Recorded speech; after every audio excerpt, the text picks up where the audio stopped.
ஆனா மல்லு கட்டிட்டு வந்து இந்த கரூர் சம்பவத்துக்கு ஒவ்வொரு விவாதத்திலையும் பாஜகவும் அதிமுகவும் அப்படி என்னத்துக்காக அவங்க தூக்கி பிடிச்சாங்களோ, விஜய் இது பண்ணாங்களோ, விஜயை அவங்க கோழி அமுக்கிற மாதிரி அமுக்கிட்டாங்க. அதுதான் இந்த தீர்மானம். இந்த தீர்மானம் வந்துட்டு இந்த கட்சியில இருந்து வந்த முடிவு இல்லை.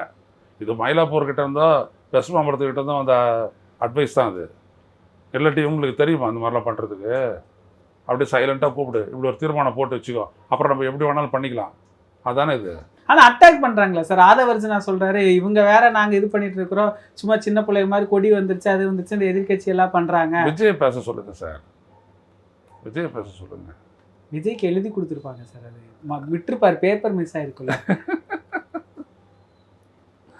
சும்மா சார், தமிழ்நாட்டு அரசியல் கலான்றது வந்துட்டு எம்ஜிஆர்லாம் எவ்வளோ யோசிச்சு பண்ணார் அப்படின்றது எல்லாருக்கும் தெரியும். அவர் கூட இருந்தவங்க இது எதையுமே யோசிக்காம புண்ணாக்கு மாதிரி இவங்க பண்ணிட்டு இருக்காங்க ஒரு அரசியல்.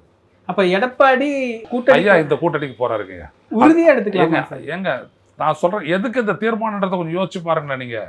சரி, எடப்பாடியில் போட்டு கொடி அசைச்சாங்கல்ல, விஜய் சொல்லலாம்ல அப்படிலாம் பண்ணாதீங்க, நம்ம அப்படியெல்லாம் எந்த முடிவும் எடுக்கல, ஏன் சொல்லலை? அது பாட்டுக்கு அது நடக்கட்டும்.